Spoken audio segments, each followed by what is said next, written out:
Olá, eu sou Eduardo Costa, nós estamos iniciando mais um programa Versão Cristã, um programa que tem por objetivo trazer temas da atualidade a partir de uma perspectiva cristã. E o tema de hoje é jornalismo, narrativa ou opinião.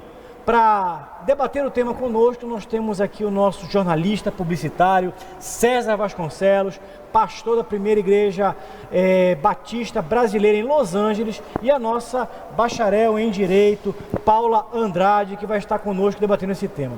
Antes de nós iniciarmos, entretanto, nós vamos para a leitura do nosso versículo do programa, que está em Êxodo 23:1. Lá em Êxodo 23:1 você encontra o seguinte versículo: não espalharás notícias falsas, nem darás mão ao ímpio, para seres testemunha maldosa.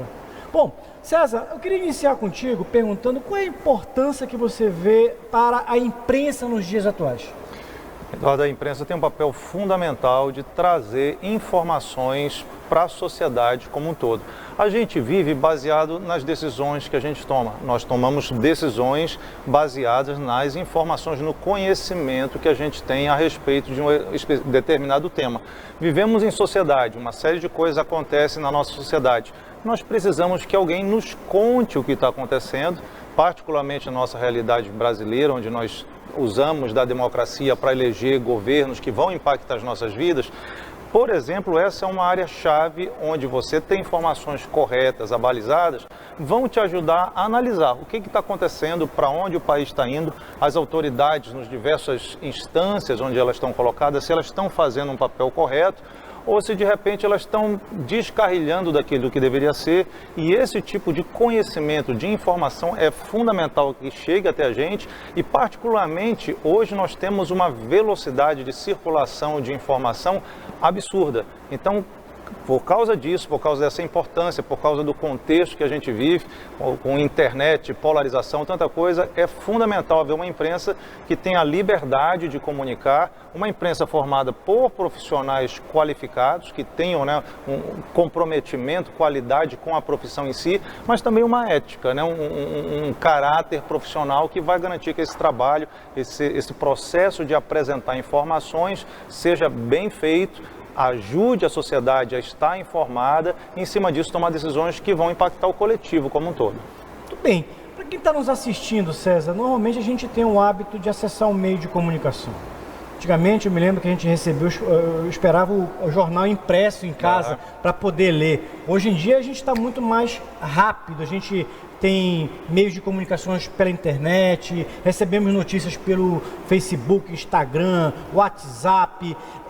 Para quem está nos assistindo, até ajudar a entender um pouquinho melhor, como é que funciona o meio de comunicação?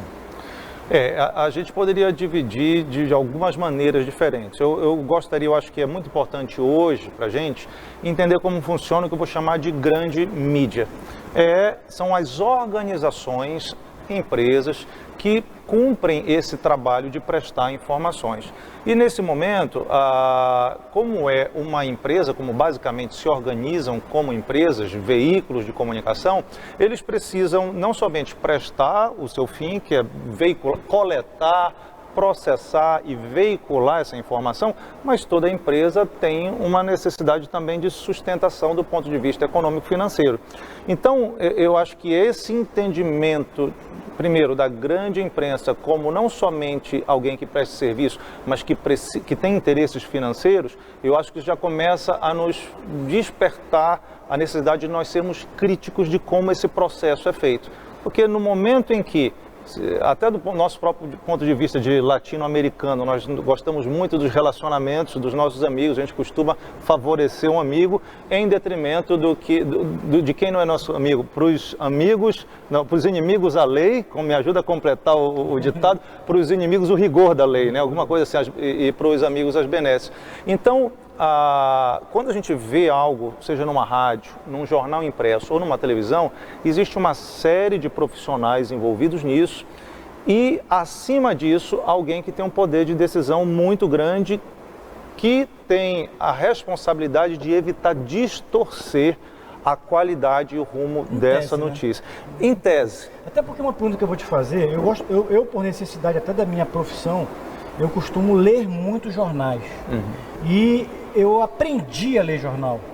Ler jornal não é você pegar o jornal e sair lendo, você tem que aprender a ler jornal. A primeira coisa que eu faço quando eu pego um jornal, eu vou no editorial do jornal. Perfeito. E no editorial do jornal você percebe que existe uma linha editorial. O que leva a dizer, eu queria que tu comentasse, que não existe neutralidade jornalística, né? Exatamente. O órgão, o veículo de comunicação tem uma propriedade de alguém que tem os interesses e, além disso, a pessoa que efetivamente escreve, o jornalista que está desenvolvendo diariamente, ele tem o seu perfil, ele tem as suas crenças, ele tem o seu caráter, ele tem, como a gente costuma falar aqui, a sua visão de mundo.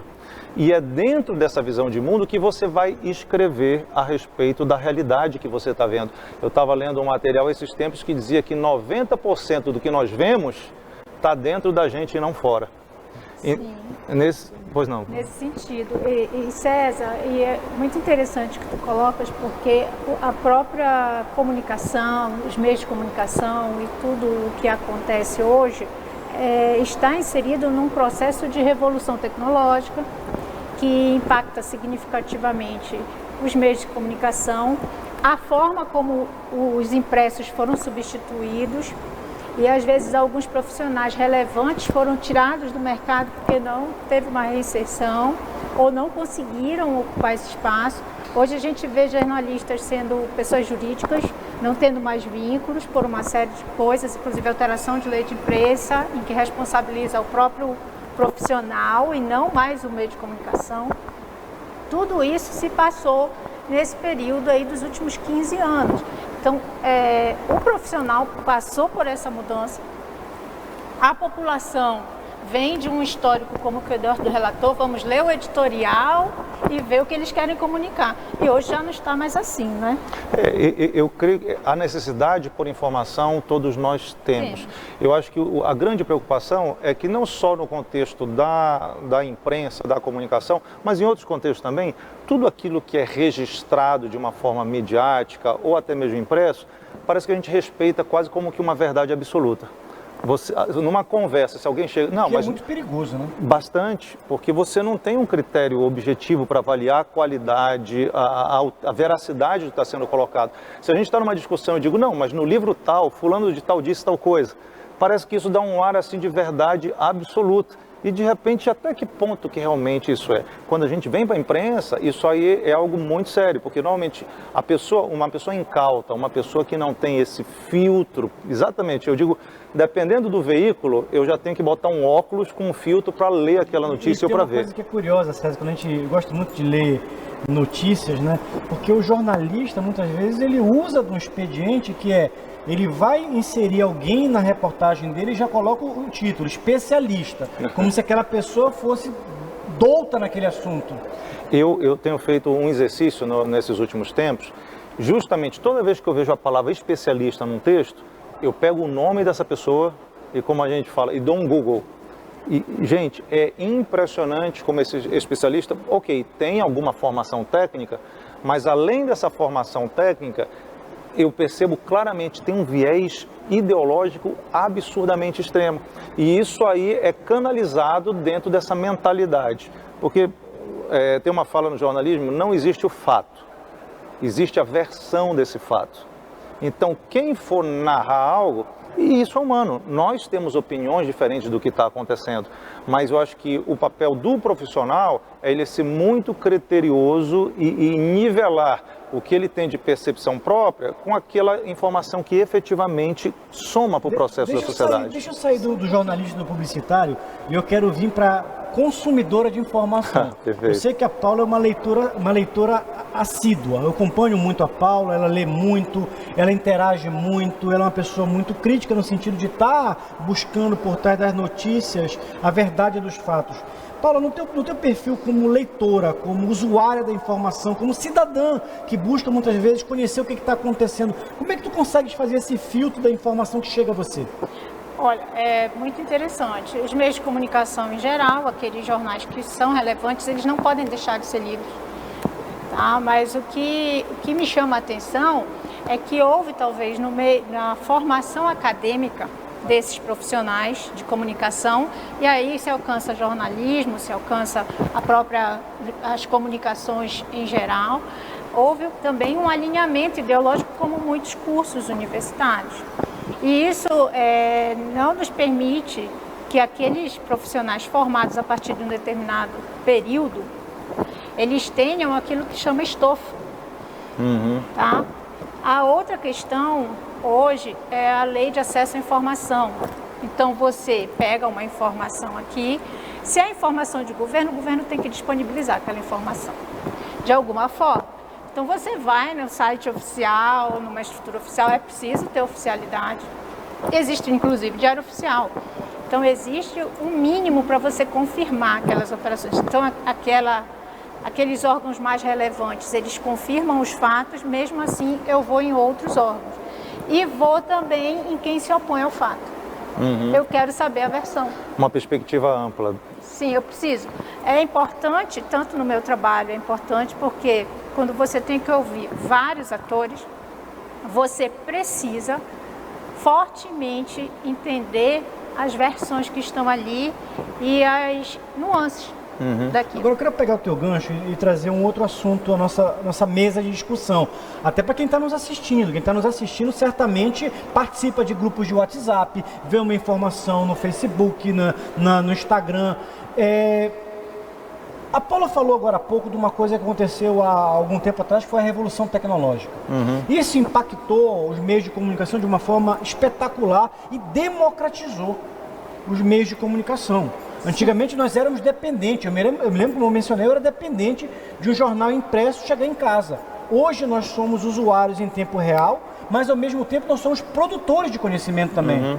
Nós somos propagadores de conhecimento. E os influenciadores digitais são os famosos, como a Paula está dizendo, influenciadores digitais. E isso vem para o bem, ao mesmo tempo que permite que a sociedade controle melhor, por exemplo, os gestores públicos, tenha uma participação democrática mais intensa, mas isso também tem um lado negativo, quando você começa a ter também a manipulação através de fake news. Eu queria que tu comentasses sobre esse ponto.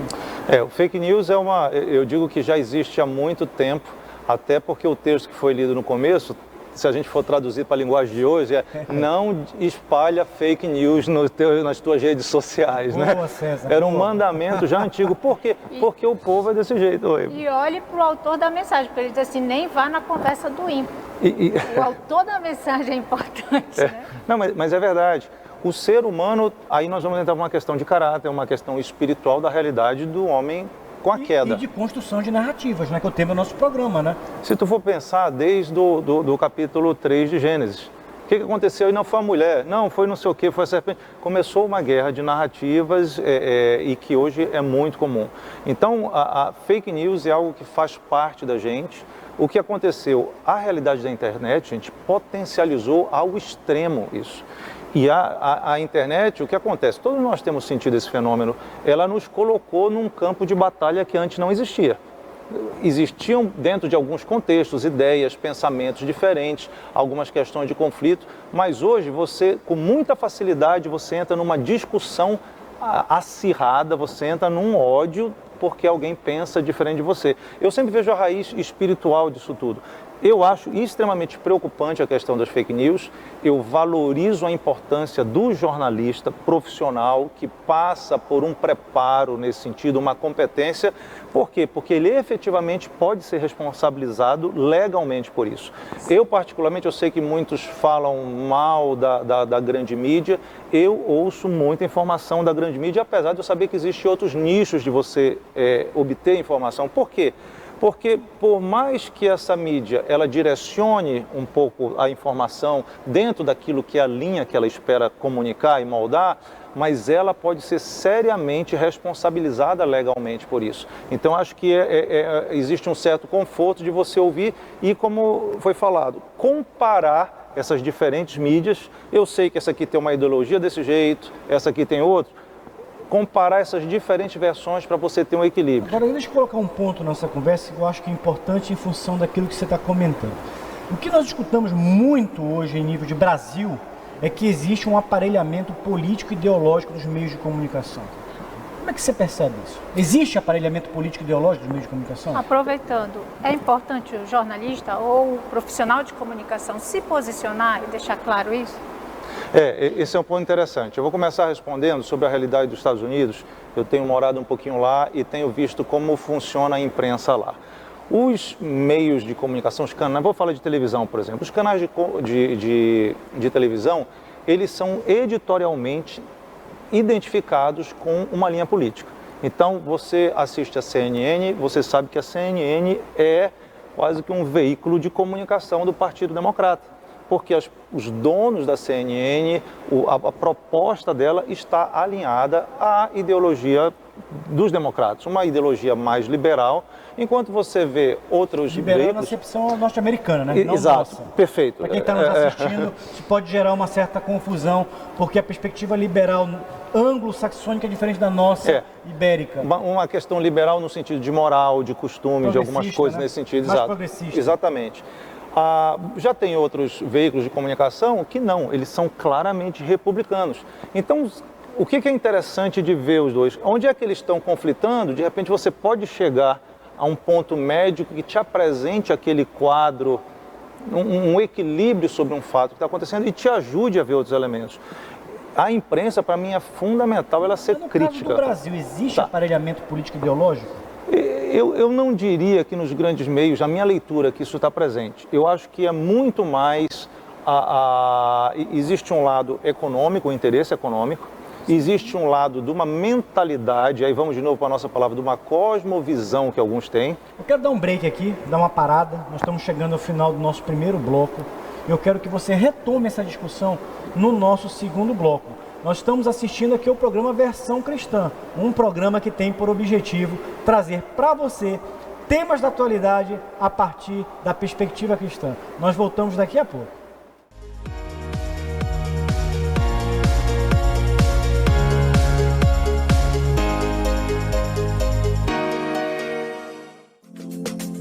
A Calman Brasil Calibração e Manutenção é uma empresa com excelência em calibração, manutenção e testes em instrumentos de medição, equipamentos e mangueiras. A calibração dos equipamentos é atividade vital e deve ser realizada frequentemente. E a Calman é o lugar ideal. Possui certificação ISO 9001, tem laboratórios equipados com padrões modernos. Nossos técnicos são qualificados e possuem treinamento e o equipamento necessários para oferecer teste e calibração de qualidade. Calman Brasil, calibração e manutenção do jeito certo. A Ótica Visão Saúde oferece para sua família a melhor experiência no segmento óptico. Nossas armações são atualizadas semanalmente e nosso portfólio conta com acessórios, óculos solares, lentes de contato, além de todos os produtos varejista ópticos. Aceitamos todos os cartões de crédito em até 18 vezes e planos com até 50% de desconto. Venha e fale com um dos nossos consultores. Teremos um imenso prazer em atender você e sua família. Ótica Visão Saúde, excelência em saúde visual. SOS Extintores, sua opção em segurança com ampla linha de equipamentos para combate a princípios de incêndio com alto padrão de qualidade e segurança. Extintores de incêndio da linha convencional, mega e premium, tudo para quem quer resposta imediata, efetiva e segura na proteção de vidas e patrimônios. Ampla linha de sinalização fotoluminescente, mangueiras de incêndio, soluções personalizadas de acordo com o seu empreendimento, seja residencial, comercial ou industrial. Solicite seu orçamento. Somos a loja Varejão do Frango. Trabalhamos com qualidade e com o menor preço da cidade. Atuamos no ramo de frango vivo, abatido na hora, com variados tipos de corte e galeteria. Nosso produto vai para a sua mesa com a procedência de qualidade do produtor para o consumidor. Estamos localizados em Coraci, na feira da 8 de maio, trabalhando e inovando para atender melhor os nossos clientes.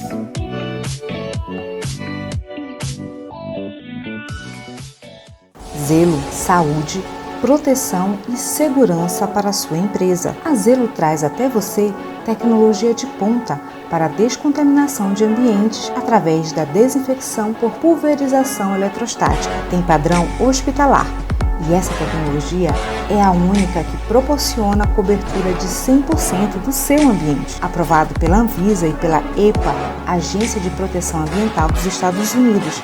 Não é tóxico nem corrosivo. Seu ambiente higienizado e livre do coronavírus.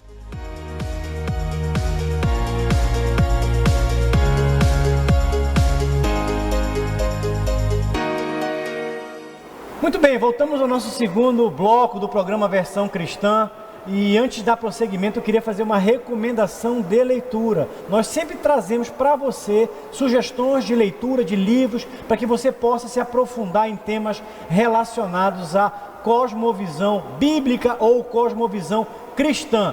E a nossa recomendação de leitura é um livro recentemente editado em língua portuguesa da Landa Cooper, chamado Deus e a Justiça Política. É um livro que trata da questão da governança pública de Gênesis a Apocalipse, para aqueles que quiserem se aprofundar um pouco mais no tema de cosmovisão bíblica, governo e política. É um livro fantástico, vale a pena você adquirir e vale a pena você ler. No bloco anterior nós estamos falando um pouco sobre questões relativas à neutralidade da imprensa, se há questões relativas a aparelhamento político e ideológico. Mas antes de nós voltarmos à questão com César Vasconcelos, eu quero que você assista a esse vídeo que vai nos ajudar a ilustrar um pouco esse debate. Filho do Gederson. Muito bem, Cristina, ontem você já media, né, o que estava acontecendo nas redes sociais, Cristina? Sim, continua, né, nas redes sociais e na imprensa. Você mencionou agora ali a Folha de São Paulo dando voz ao leitor. Agora é isso, né, diz especialista, diz leitor, enfim, ficam catando as vozes ali para plantar e para fomentar narrativas de interesse por serem contra o governo federal. A gente está vendo de novo o ódio do bem com força, continuando. Como o presidente não precisou ser operado, reforçaram aquela narrativa de que é mentira, de que a facada é mentira, de que a necessidade de nova cirurgia é mentira. Tem muita gente debochando, comparando soluço, comparando com mortes ou internados por Covid. São, assim, discursos vazios. Aí eu concordo com a Ana e com o Fiuza, é falta de humanidade, já não é mais esquerda ou direita. Está faltando racionalidade para as pessoas na hora de entrar na discussão política. Não é por aí. A Folha de São Paulo está, inclusive, com artigos, de novo, aqueles desejando morte ao presidente. Eu recebi agora há pouco de uma ouvinte aqui do Pingos, que me manda sempre comentários quando eu estou no ar. Tiago Amparo escrevendo sobre a morte em Bolsonaro. Ao abrir o jornal, vejo a imagem escatológica postada pelo presidente. Vê-se um Jair sem camisa, fragilizado, deitado, com os dizeres: estaremos de volta em breve, se Deus quiser. E aí ele faz toda uma argumentação debochando da foto que o presidente colocou, como se ele precisasse provar que estava doente, como se aquilo fosse uma armação, enfim. É muito triste, né, ver o país na situação que está, no meio de uma pandemia, o mundo inteiro tentando se libertar disso ainda, e a gente com um presidente com problema de saúde. Deveríamos estar todos unidos desejando que o país continuasse sendo comandado, tendo comando, e é um país que está tendo comando e está funcionando apesar da pandemia, e uma parte da população embarcando nessas narrativas. Muito triste. Fiuza, quero ouvir também sobre esse tema, Fiuza. Marcelo, será que você poderia ler de novo a notícia da Folha? Sim, vamos ler sim. Por favor, eu vou aqui agora justamente essa notícia da Folha de São Paulo, né? Pedindo aqui para que se coloque, para que a gente possa fazer essa leitura. O chamado ódio do bem, né, Fiuza? Que a Cristina...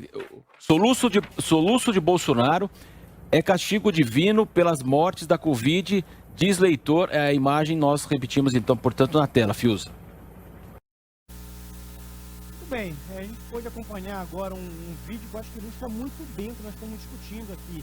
Inclusive, nós fechamos o primeiro bloco, iniciando essa discussão. Quero retomar contigo, César, retomar também com a nossa debatedora aqui, Paulo Andrade. Afinal de contas, o ódio do bem é uma ilustração da não neutralidade do nosso jornalismo, quer dizer, e a questão da forma como o jornalista se porta, isso acaba levando uma questão pessoal para dentro de uma matéria. Isso é adequado, César? Eu diria que não, mas sem dúvida a gente não pode se esquecer dos interesses por trás disso. financeiro. Eu literalmente sei de situações de organizações, de empresas de comunicação que pressionam, que coagem ou indivíduos ou outras empresas a despender dinheiro dentro desse órgão para não ter sua reputação manchada. Então, o poder de você comunicar para uma massa é muito grande. Você constrói uma reputação, destrói uma reputação, existem implicações financeiras muito sérias com isso. Isso é uma área.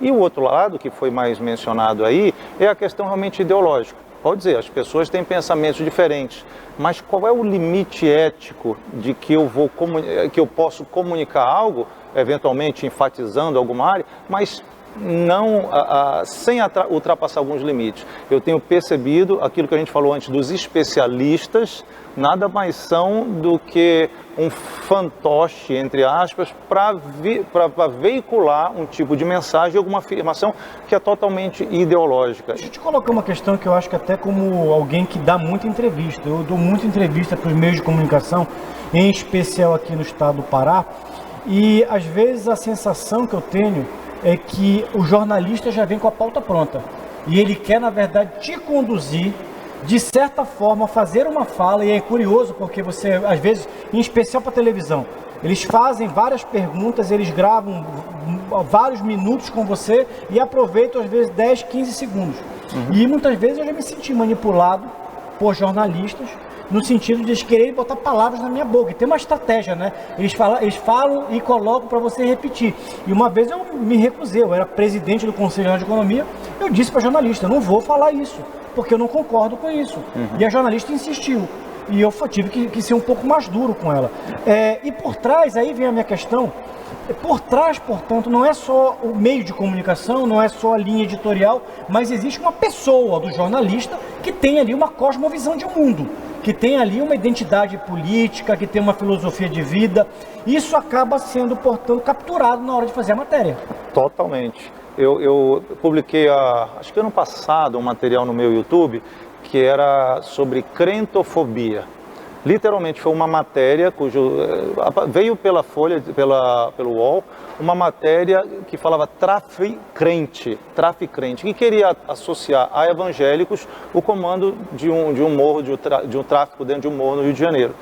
Eu li a matéria, objetivamente você vê que ela não tem um conteúdo para sustentar aquilo, mas eu vejo um processo de agressão aos cristãos que tem sido tratado aqui no programa constantemente, né? Essa questão da pressão contra os cristãos.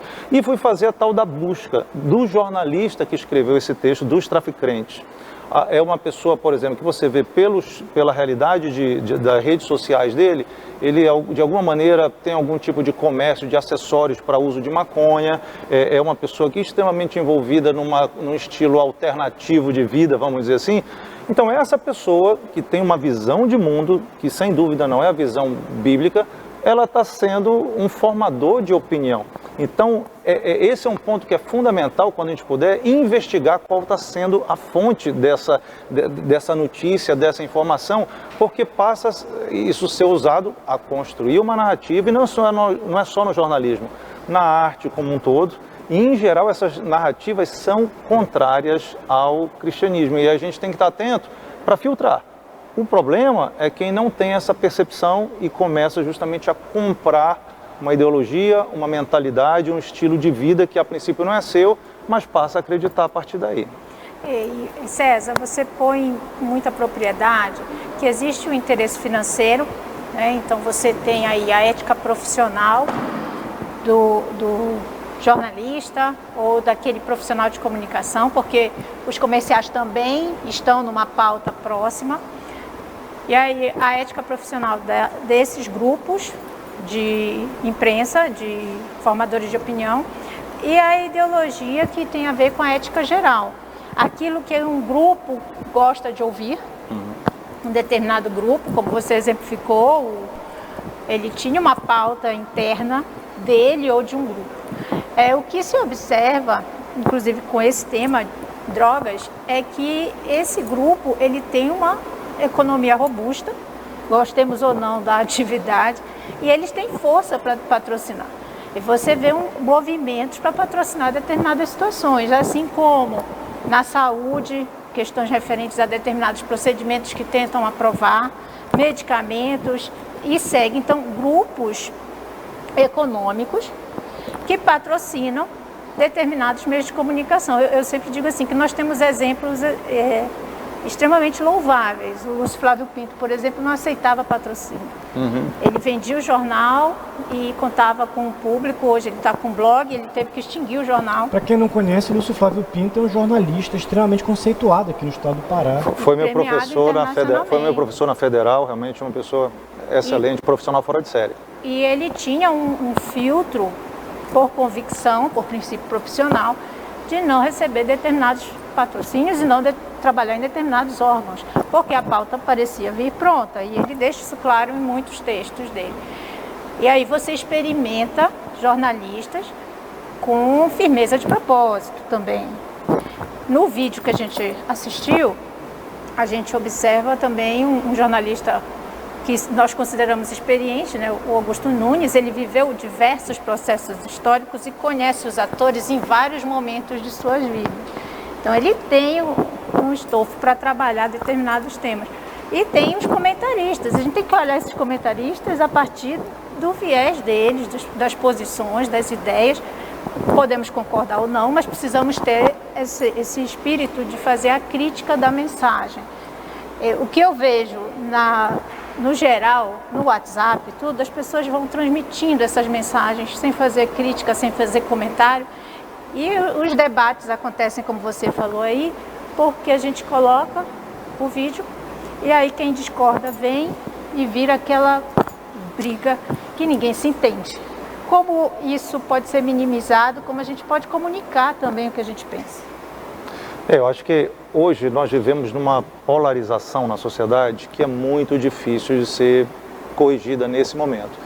E isso foi acirrado com a internet. Como eu falei, nós estamos todos hoje num campo de interação, né? A gente está aqui conversando com gente de outros estados e o que eu tenho percebido é que não se busca nesses espaços o aprendizado, não se busca o diálogo e a troca de informação. É quase que uma manipulação do usuário, né?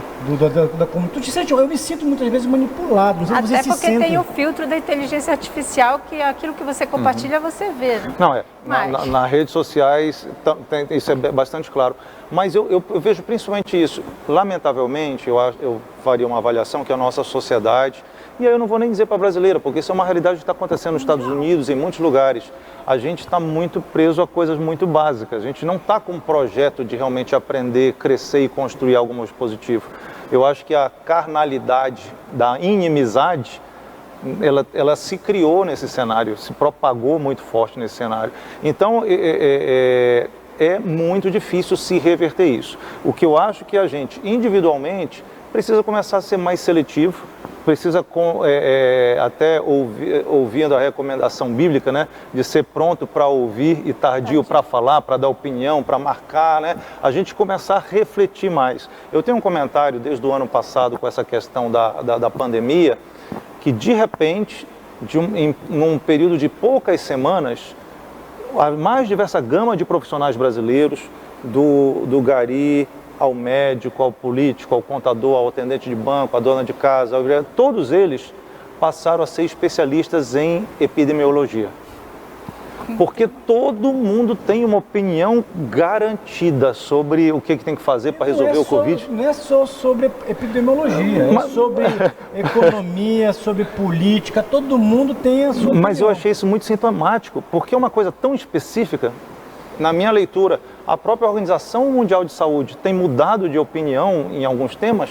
Como é que a minha experiência é mais na área de comunicação, né, numa área ministerial, vou querer tecer algum comentário concreto, de qualidade a respeito de uma área que eu não tenho o menor domínio. Então, acho que nós vivemos debaixo de uma sociedade extremamente ouriçada, belicosa, né, pronto para a guerra e não muito disposta a aprender. Então, é um desafio muito grande. Eu acho que... É uma guerra ideológica, né? Estamos vivendo uma guerra ideológica, que eu costumo dizer que nós estamos vivendo uma guerra cultural. Como lidar com isso? Como é que o cristão, o cidadão de bem, a pessoa bem intencionada, consegue se blindar desse processo de manipulação que beira ao maniqueísmo, muitas vezes, da geração de informação? Eu acho que é buscar aprender, buscar a maior gama de informações possíveis. Como eu falei no começo, a gente toma decisões e opina baseado nas informações que a gente tem. Se eu sou cristão, amadurecer o meu caráter cristão dentro disso, porque eu me lembro numa aula de apologética, com um americano, ele comentando, nós não buscamos informações e conhecimentos bíblicos para a defesa da fé com o objetivo de nós ganharmos uma discussão.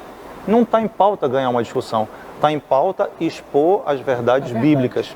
Nesse contexto, eu acho que vale as outras coisas, questões de economia, questões ligadas à saúde. Então, isso tem que ser criterioso. E essa rapidez que foi falada do WhatsApp, ela é covarde, porque chega para mim e eu já passo para o pessoal. Eu tenho um caso muito próximo de alguém me mandou um vídeo, que era um vídeo manipulado, e eu disse, não é, vá ver. E é uma pessoa formada, uma pessoa inteligente, que tem, mas nesse afã de pegar e da briga ideológica, né, às vezes a gente está repassando coisas que estamos caindo no pecado que no texto inicial recomendou a gente não fazer, não divulgar notícias falsas. Né? É um desafio grande. Desafio. E eu acrescento a questão que o César já colocou, a nossa questão interna. Há uma outra tese que também a gente precisa avaliar, que aconteceu no norte da África no século passado, acerca das guerras híbridas e ocupação de território. Outros países têm interesse que nós não consigamos fechar entendimentos, que nós mantenhamos a sociedade em polos opostos. Isso é interessante para determinados grupos econômicos e países. Fica mais fácil negociar com países que não entram em acordo. E essas guerras, essas situações em alguns países se prolongam anos e anos e anos. O Brasil ele tem riquezas, o Brasil tem capital econômico, tem condições de resposta a muitas coisas, então ele obviamente também, com uma sociedade fragilizada, fica muito mais fácil manipular. Muito bem, nós estamos chegando ao final do nosso segundo bloco desse programa que está discutindo justamente o tema jornalismo, narrativa e opinião. E de posse de tudo isso que nós debatemos, eu quero, no próximo bloco, discutir com vocês e com os nossos telespectadores qual é o papel da igreja e do cristão nesse contexto. Voltamos já já, aguarde só um instante.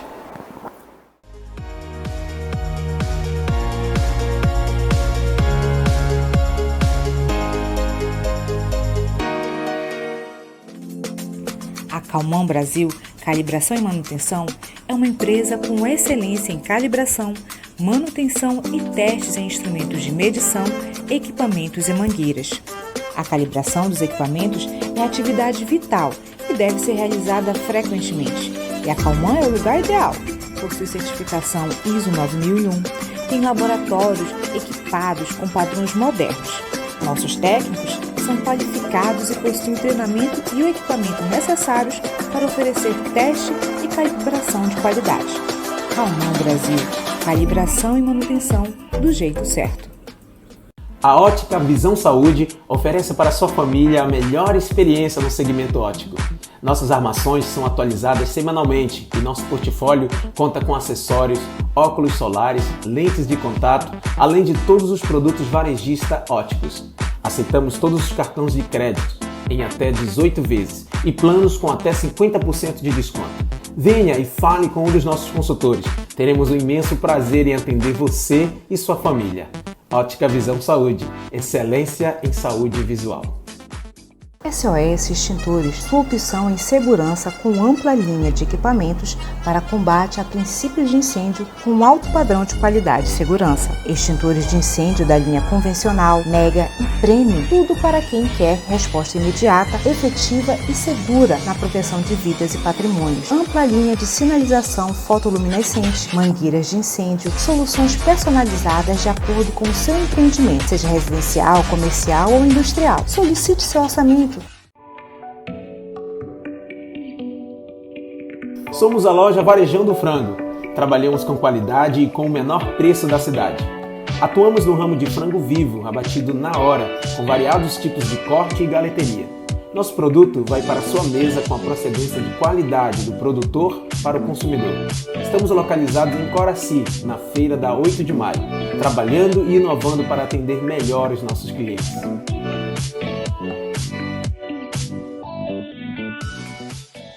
Zelo, saúde, proteção e segurança para a sua empresa. A Zelo traz até você tecnologia de ponta para a descontaminação de ambientes através da desinfecção por pulverização eletrostática. Tem padrão hospitalar e essa tecnologia é a única que proporciona a cobertura de 100% do seu ambiente. Aprovado pela Anvisa e pela EPA, Agência de Proteção Ambiental dos Estados Unidos. Não é tóxico nem corrosivo. Seu ambiente higienizado e livre do coronavírus.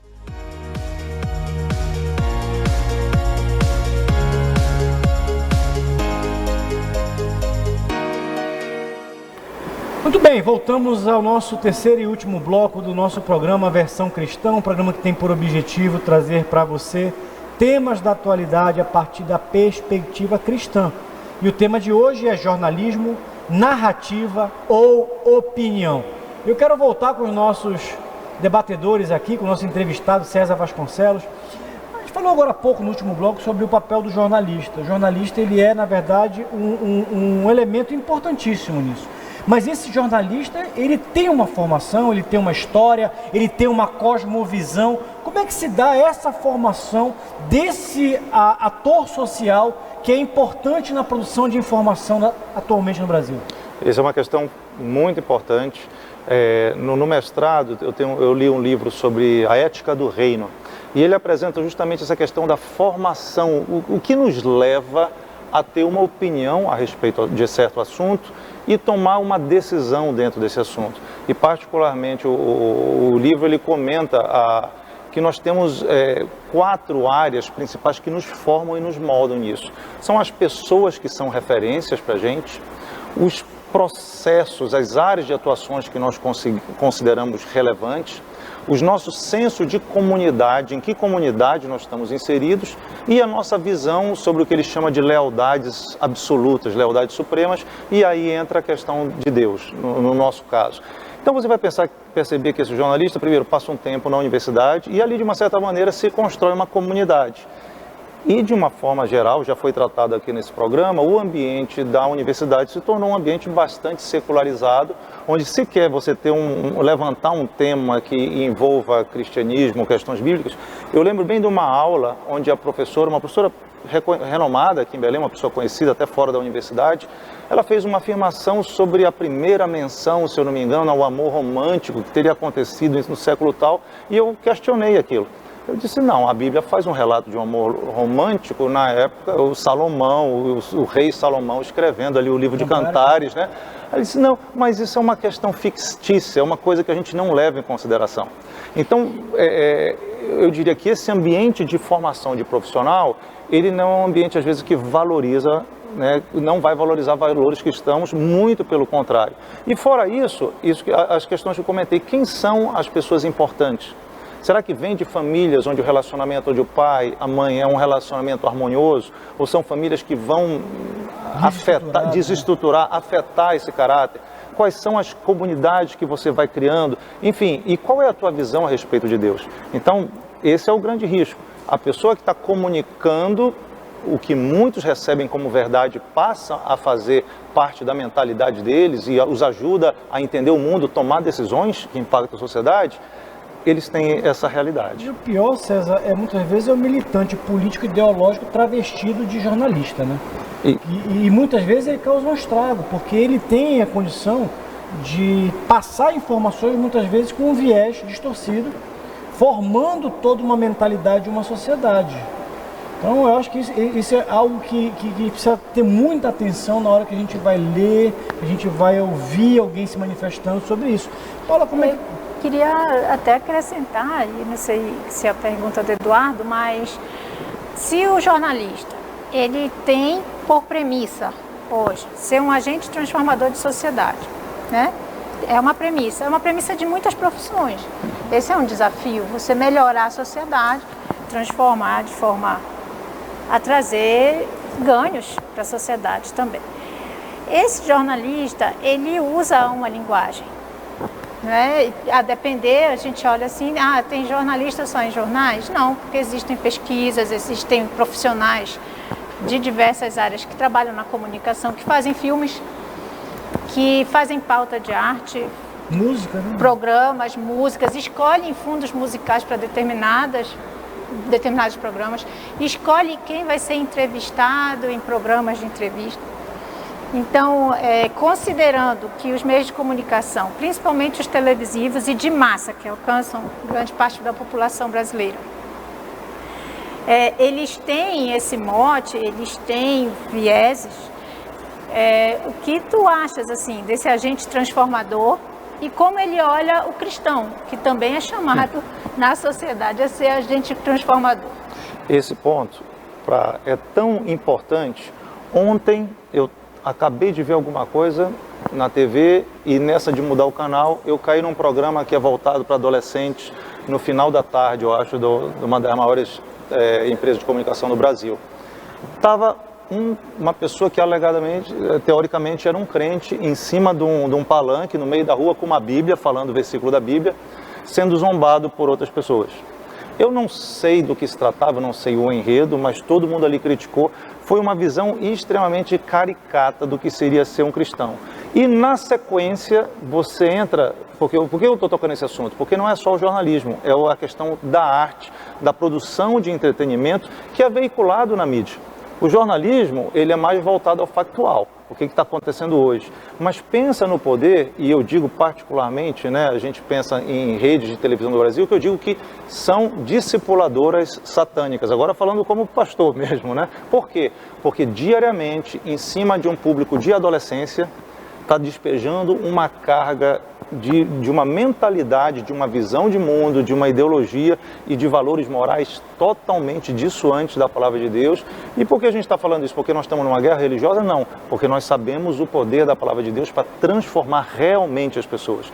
Até porque artistas, escritores de novela, se você for buscar a vida, é uma vida vazia, uma vida que depende de drogas, de tanta coisa, para conseguir chegar em busca de uma felicidade que não existe. Então, eu vejo esse padrão da mídia sempre ridicularizar o evangélico.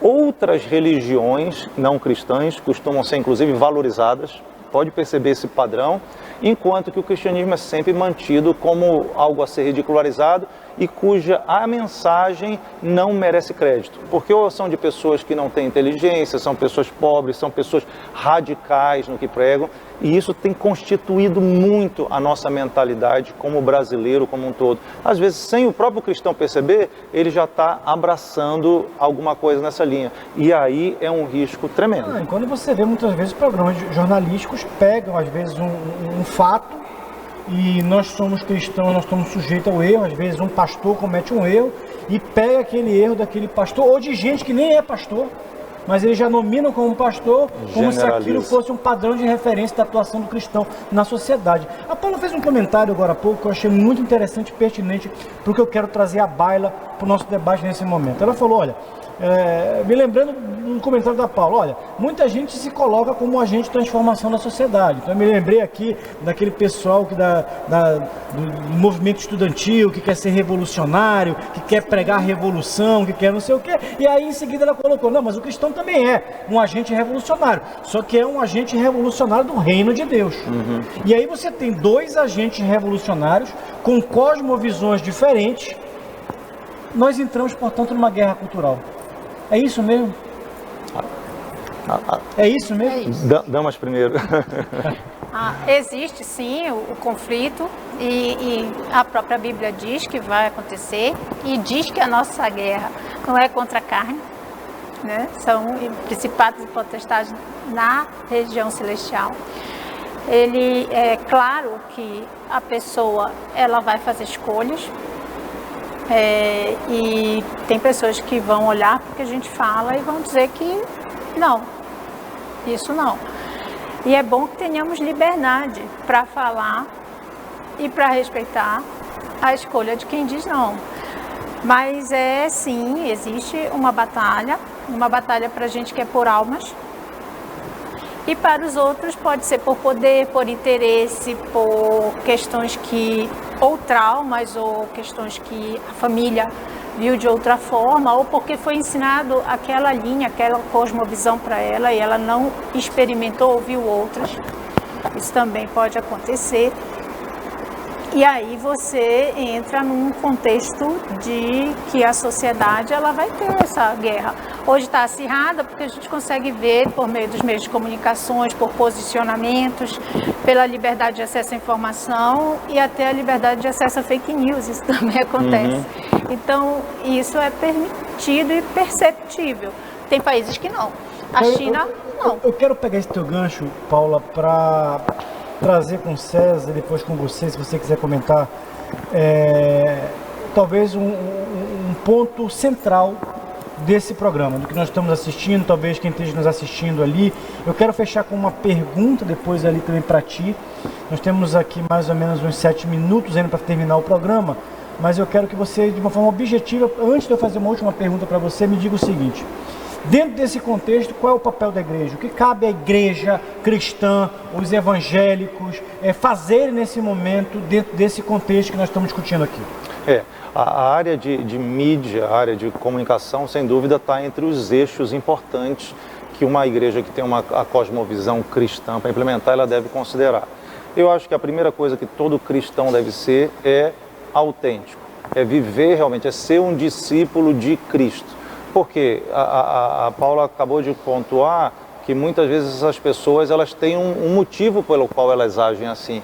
E nós temos que ser, nos nossos contatos, né, a igreja tem que ser uma fonte de cura, de restauração. Eu tenho relacionamentos, talvez não próximos, mas com pessoas dos perfis mais diferentes, de ideologias diferentes, e o meu propósito nisso é representar Jesus. É no momento que houver oportunidade ser, e já aconteceu literalmente, pessoas que talvez a gente não imagine que vai querer saber de igreja, pelo contrário, essa pessoa já chegam comigo e me pedem uma opinião, me pedem uma oração. É o espaço que a gente tem individualmente. Eu creio que a igreja pode orientar os seus membros, particularmente os seus jovens, a serem profissionais de qualidade, inclusive entrando nessa área. Eu me lembro quando eu atuava no telejornalismo diretamente, o meu papel não era exatamente pregar, mas eu convivia com pessoas que estavam ali. Lembro num dia que eu fui cobrir uma coisa terrível, de uma criança com pouca idade, que foi violentada pelos pais, essas desgraças que lamentavelmente acontecem na sociedade. Chegou um momento que eu terminei de fazer ali o meu papel como repórter, eu como que pedi um parênteses ali, abri espaço e falei com a mãe: olha, você me permite orar por você? É uma maneira que a gente tem também como cristão de alcançar e de fazer o que a gente pode fazer. Isso em todas as profissões, não só no contexto do jornalismo. E cada vez mais eu acho que a igreja deve ocupar espaços, se pronunciar e ser referência, para que, através do contato, o Eduardo acabou de dizer que é procurado para dar entrevista muitas vezes, em cada um desses contatos, cada experiência, com um cristão, possa haver uma marca de diferente, que as pessoas possam dizer: olha, essa pessoa é diferente, me chamou a atenção, teve sal nessa pessoa, né? Então, isso eu acho que são elementos importantes para a gente considerar dentro dessa... Nós estamos numa guerra espiritual, mas não é contra aquele indivíduo. Ele tem um motivo para ser assim, um bando de coisa aconteceu, e Deus tem a busca dessa restauração. Bom, César, vamos imaginar que de repente tem algum estudante de jornalismo ou até um jornalista nos assistindo ali que seja cristão. Qual é uma mensagem que você poderia dar para esse estudante de jornalismo ou esse jornalista que está assistindo, que é cristão e foi de alguma forma impactado por essa discussão? Que tipo de conselho você dá a quem está nos assistindo? Primeiro, a profissão que você desenvolve é uma atividade ministerial que precisa ser utilizada para promover o reino de Deus e para destruir as estruturas do império das trevas. Às vezes eu tenho pensado muito sobre isso, como às vezes a mentalidade, talvez, de pessoas da igreja: eu sou crente, vou no domingo, vou num dia da semana, mas eu tenho minha profissão, o meu ganha-pão para me manter, para minha família, e essa vai ser minha vida. Não é assim. Nós somos servos do Senhor em todos os momentos, 24 horas por dia. Então, como jornalista, seja um jornalista ético, um jornalista principalmente se você estiver em funções de chefia, identifique de que maneira essa reportagem vai somar na vida das pessoas. Eu tenho visto aqui, particularmente no telejornalismo, por exemplo, sempre você tem só uma preocupação, não está havendo uma preocupação com a formação da sociedade. Existe sempre: olha, tem buraco aqui, vamos tampar o buraco, olha, tem água transbordando ali. Até a exploração da desgraça, né? Exatamente, Eduardo. Esse é um ponto que tem acontecido. É impressionante como houve uma mescla, uma falta de foco, em vez de prestar informações que realmente vão, como essa expressão que tem sido usada, empoderar as pessoas, dar informação para elas, como eu falei, baseado no conhecimento que a gente tem, nas informações que recebe, nós vamos ter uma capacidade melhor de tomar decisões que vão nos impactar. Na minha área familiar, na minha área profissional, na área, quando a gente considera da gestão pública, né, as pessoas votam baseado em muito do que elas ouvem através dos jornalistas. Será que esse trabalho está sendo bem feito? Então, o jornalista cristão, você tem um papel a desenvolver.